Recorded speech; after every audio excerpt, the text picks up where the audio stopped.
Once upon a time, not so long ago,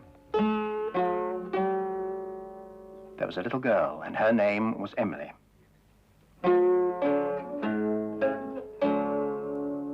And she had a shop. There it is. It was rather an unusual shop because it didn't sell anything. You see, everything in that shop window was a thing that somebody had once lost, and Emily had found and brought home to Bagpuss. Emily's cat, Bagpuss. The most important, the most beautiful, the most magical, saggy old cloth cat in the whole wide world.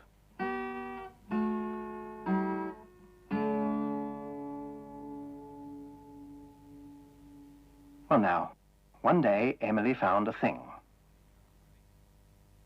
And she brought it back to the shop and put it down in front of Bagpuss, who was in the shop window, fast asleep as usual. But then Emily said some magic words.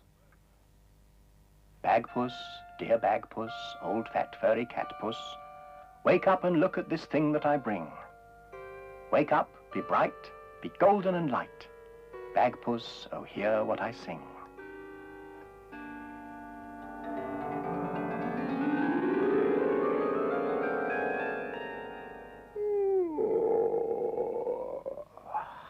And Bagpuss was wide awake. And when Bagpuss wakes up, all his friends wake up too. The mice on the mouse organ woke up and stretched.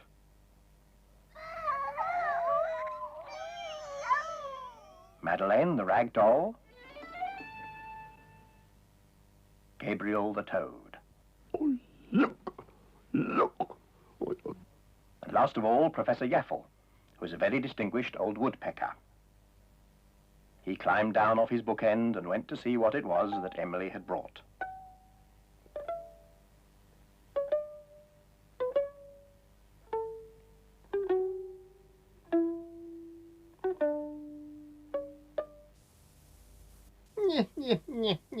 That is a very dirty, very old piece of rag. I don't know why Miss Emily brought it here. It is much too old and dirty for us to see what it is. If it is anything.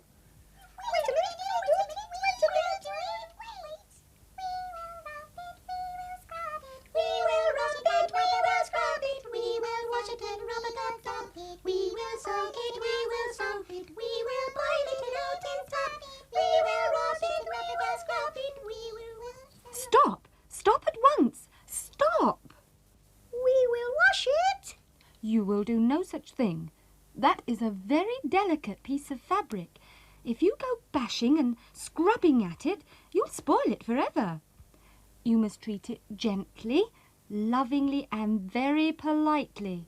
Oh, we are very fond of you. We love you very much. That's better. Now, one mouse may very gently brush one part of the cloth with one soft brush. Brush, brush, brush, brush. The mouse brushed very carefully, and very slowly the pattern of the cloth began to show. Was it a pattern, or was it a sort of picture? What was it? A wow! A wow! What happened? The mice saw something that frightened them. What was it? That is a picture of an owl. That's all it is. A picture of an owl, and those foolish mice ran away from it. That is a very old picture of an owl. It has ancient Greek writing on it. Athe, which means Athens. That is the obol, the owl of Athens.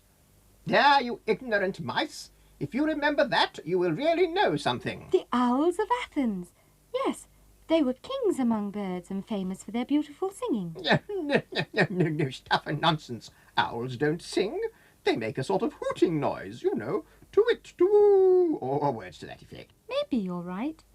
But I know a very ancient story about the owls of Athens. It may not be true, but it is very, very old. Well, tell it to us then. At night, in the groves of olive trees that grew on the mountainsides above the city of Athens in ancient Greece, the owls of Athens would gather together and sing lovely songs in the moonlight. Think of it, Bagpuss. It was a beautiful sight. Think of it, Bagpuss, please. So Bagpuss thought. And as usual, his thoughts appeared like magic. Oh, will that do? That's lovely. The owls of Athens sang so sweetly and beautifully that all the animals would come to listen. This pleased the owls enormously. They said to each other, "Surely we are kings and queens, and should be treated as kings and queens." So the owls told the animals that they would only sing to them if they brought presents. Not just good things to eat, but gold and silver and jewels. Well, the animals loved to hear the owls sing, and so, as they had no gold or silver of their own, they crept into the houses of people and stole gold and silver and jewels and took them to the owls. This pleased the owls very much indeed, and they said, "Now we are truly the kings and queens of all." And they sang most sweetly together that night, and the next night, and the night after, and each night the pile of glittering treasure grew larger and larger, until one night, one clear, cloudless night, the moon, passing overhead, saw the pile of treasure glittering in her light. Then the moon spoke to the owls. She said, "Oh, owls, where did you learn to sing so sweetly?" The owls replied, "Oh, moon, we did not need to learn. We were born able to sing so sweetly.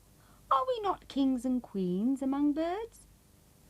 Then the moon said, "Why do the animals bring you glittering treasure?" The owls replied, "Oh, moon, they bring us treasure because we told them that if they didn't, we wouldn't sing to them. Are we not the cleverest of all birds?" The moon didn't answer. She sailed away through the sky on her journey.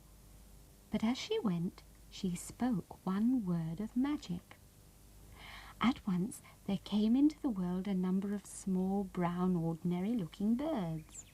At least, they looked ordinary, but the moon called them nightingales and perched them in the very tops of the trees. The next night, the owls sang together as usual, but no animals came to hear them. Nobody brought them treasure. They sang alone in the empty grove. An owl said, "Why has nobody come to hear us sing?" Another owl said, "Listen."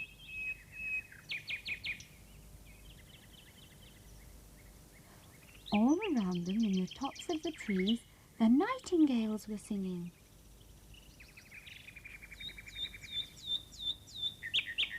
As they listened, the owls knew that the singing of nightingales was far sweeter than the singing of owls, and they knew that nobody would ever come to hear them again, or bring them gold and silver and jewels. The owls were angry. They were furious. Who could have played such a trick on them? Who? Who? Who? They saw the moon smiling. "You! You, moon!" they hooted. "You, moon! You are who? You!" "That is the sort of song for owls to sing," laughed the moon, "and that shall be their song." And so, from that day to this, that has been the song of the owls. Yes, quite right and proper.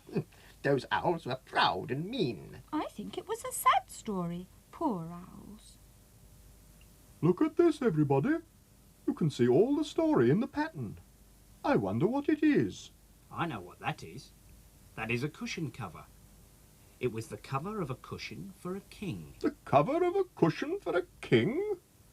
That's right. He must have been a very small king. He was very small and very bony and cold too in places. I know, the bony king of nowhere. That's right. Come on, mice. There's a roll of music somewhere. Heave! Heave! Heave! The marvellous, mechanical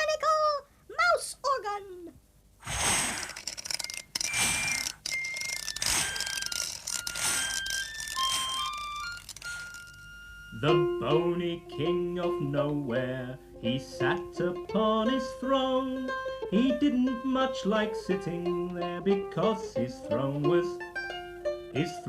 made of stone. His throne was made of marble white, its feet were made of gold. It was a royal throne, all right, but oh dear, it was extremely cold. That skinny king of nowhere was feeling very chilly.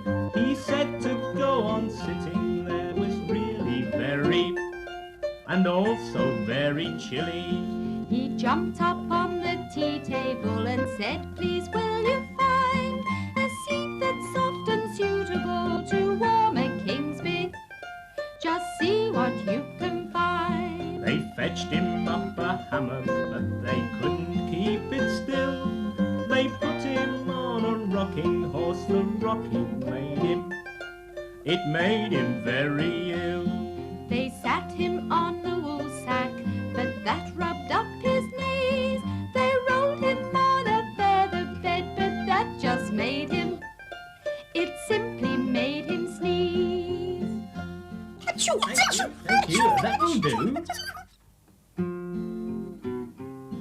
That poor old king of nowhere just sat there looking sad.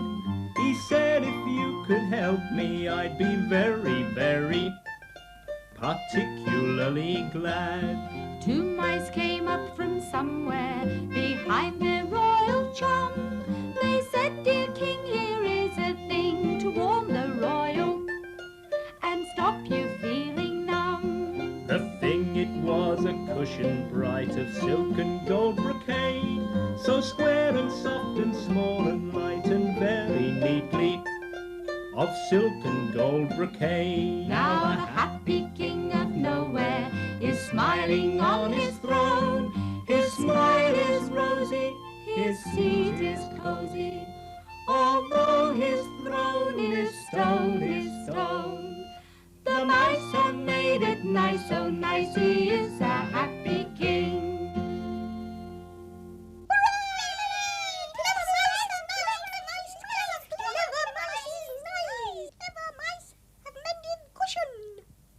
And so they have, look. While they were singing, the mice had mended the cushion and stuffed it and edged it with gold braid until it was clean and bright and soft and certainly fit for a king. So Bagpuss placed the cushion neatly in the front of the window and left it there, so that if the person it really belonged to should happen to come past, they would see it and come into the shop to collect it. And so their work was done.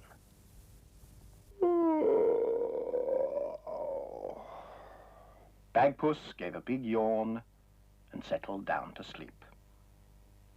And of course, when Bagpuss goes to sleep, all his friends go to sleep too.